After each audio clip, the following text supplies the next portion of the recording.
News, सच जरूरी है। नमस्कार दर्शकों, ये एमएनएस न्यूज नेटवर्क और आप देख रहे हैं एमएनएस न्यूज टीवी। मैं हूं आपके साथ शुभांगी। तो आइए देखते हैं आज की कुछ खास खबरें। नीरव का मतलब तो शांत होता है, इतनी बात पर सस्पेंड कौन करता है?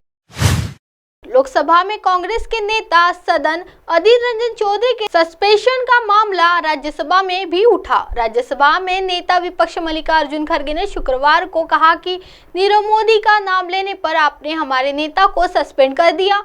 इतनी सी बात पर सस्पेंड कौन करता है? राज्यसभा में नेता विपक्ष मल्लिकार्जुन खड़गे ने कहा, सदन में बहस के दौरान अगर कोई सदस्य असंसदीय शब्दों का इस्तेमाल करता है तो उसको वहीं पर टोकना चाहिए। उसके शब्दों को लेकर आपत्ति भी जताई जा सकती है, लेकिन आपने लोकसभा में हमारे नेता को सस्पेंड कर दिया। नीरव का मतलब होता है कि शांत, लेकिन आपने उनको इतनी सी बात पर सस्पेंड कर दिया। लोकसभा में अधीर रंजन चौधरी ने क्या लांघी थी मर्यादा? लोकसभा में बीजेपी ने गुरुवार को लोकसभा में कांग्रेस के नेता सदन अधीर रंजन चौधरी पर मर्यादा की सीमा लांघने का आरोप लगाया। बीजेपी ने कहा कि भाषण देते समय कांग्रेस नेता अधीर रंजन चौधरी ने पीएम मोदी को अपशब्द कहे और उनकी तुलना धृतराष्ट्र से की। लोकसभा में क्या बोले थे कांग्रेस नेता अधीर रंजन चौधरी?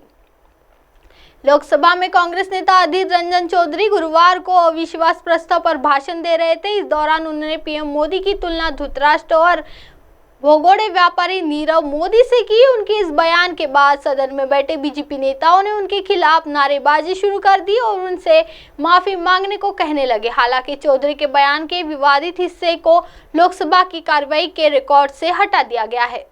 आइए बढ़ते हैं अगली खबर की ओर। बाला साहेब से जुड़े सवालों पर क्या बोले संजय राउत? ठाकरे समूह के प्रवक्ता और राज्यसभा सांसद संजय राउत लगातार ठाकरे समूह का पक्ष रख रहे हैं। वे आए दिन मीडिया के सामने आते हैं और सरकार को निशाना पर रखते हैं। इसी पृष्ठभूमि में उन्होंने आवाज कुनासा के ब्रॉडकास्ट के लाइव इंटरव्यू दिया है। इंटरव्यू में उन्होंने बाला साहेब के साथ अपने रिश्ते पर शिवसेना की भूमिका को लेकर भी स्पष्ट राय जाहिर की है। सामना के बारे में क्या बोले राउत? संजय राउत ने कहा, जिस दिन तक मैंने सामना में उतरा मुझे लिखने का कोई अनुभव नहीं था। बाला साहेब अगले दिन का इंतजार कर रहे थे। उन्होंने फोन पर बधाई दी। मैंने लिखने से कभी पीछे नहीं हटा। मुझे लिखने पर बहुत भरोसा है। देश के अंतिम व्यक्ति तक आज़ादी का संदेश पहुंचाने के लिए लोगों ने भगवा यात्रा निकाली, इसलिए मैं अभी भी काले और सफेद कागज और कलम में विश्वास करता हूं, भले ही कई मीडिया बन गए हो।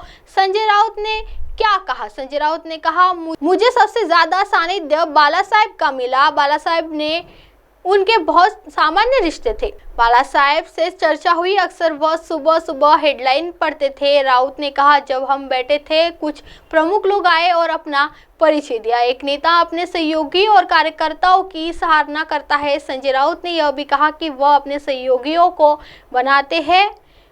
मैंने निडरता बाला साहेब से सीखी, यह हमने मुख्य रूप से बाला साहेब से लिया। उन्होंने कहा कि मैं पीछे नहीं हटूंगा, मैं अब आगे बढ़ चुका हूँ।